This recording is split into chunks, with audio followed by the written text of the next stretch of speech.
गंगा के उत्तर तट पर नरसिंह नामक विख्यात तीर्थ है जो सबकी रक्षा करने वाला है। उसके प्रभाव का वर्णन करता हूं, सुनो। पूर्व काल में हिरण्यकश्यप नामक दैत्य हुआ था जो बलवानों में श्रेष्ठ था।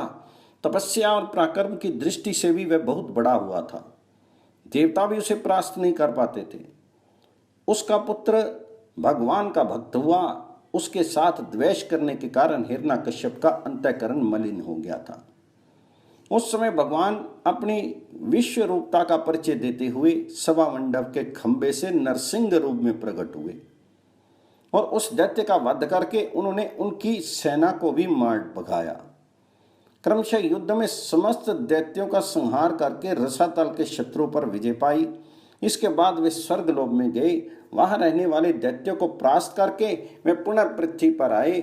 यहाँ पर्वत, समुद्र, नदी, ग्राम और वनों में नाना रूप धारण करके जो दैत्य निवास करते थे उन सबका भगवान नरसिंह ने संहार कर डाला। आकाश, वायु तथा ज्योतिर्मय लोक में पहुंचे हुए दैत्यों को भी जीवित नहीं छोड़ा। उनके नख वज्रपात से भी कठोर थे।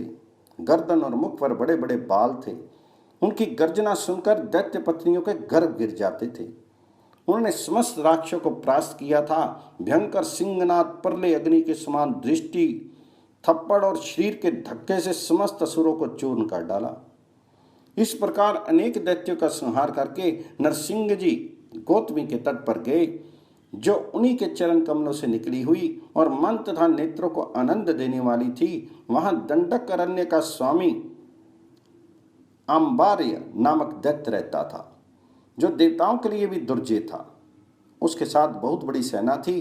भगवान नरसिंह उस दैत्य के साथ अत्यंत भयंकर एवं रोमांचकारी युद्ध हुआ। श्री हरि ने गोदावरी के उत्तर तट पर अपने शत्रु का संहार कर डाला। वह स्थान तीनों लोकों में नरसिंह तीर्थ के नाम से विख्यात हुआ।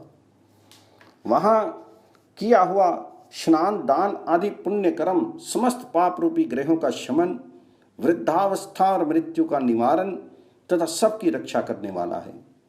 जैसे संपूर्ण देवताओं में कोई भी भगवान विष्णु के समान नहीं है, उसी प्रकार समस्त तीर्थों में नरसिंह तीर्थ अनुपम और सर्वोत्तम है। उस तीर्थ में स्नान करके मनुष्य भगवान नरसिंह का पूजन करे तो उसे स्वर्ग, मृत्युलोक और पाताल का भी कोई सुख दुर्लभ नहीं रहता। बिना श्रद्धा भी जिनका नाम लेने पर समस्त पापों का संहार हो जाता है, वे साक्षात भगवान नरसिंह जहां विराजमान हैं, उस तीर्थ के सेवन से प्राप्त होने वाले फल का कौन वर्णन कर सकता है।